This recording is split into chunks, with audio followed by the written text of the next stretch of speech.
এয়া ৰাজমা বনাবলৈ বুলি তেল খুব ভালকৈ গৰম কৰি পিঁয়াজ ভাজিছোঁ, আদা নহৰু খুন্দি পেলাই দি দিছোঁ আৰু বিলাহী এটা গুটিবোৰ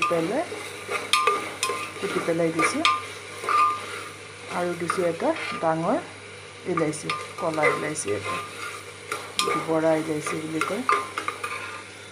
ৰাজমা 1.5 পোৱামান হ'ব, ভাজি পেলাই আৰু মছলা দিম। ব্ৰেণ্ডেড কোম্পানী এভাৰেষ্টৰ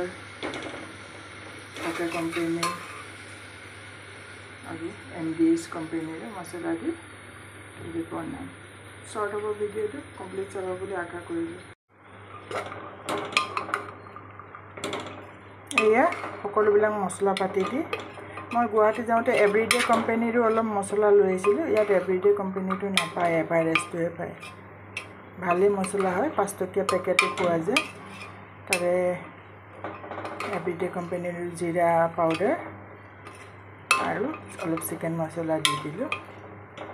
এতিয়া অলপমান ভাজি পানী দি দিম আৰু চিটি মাৰিব দিম।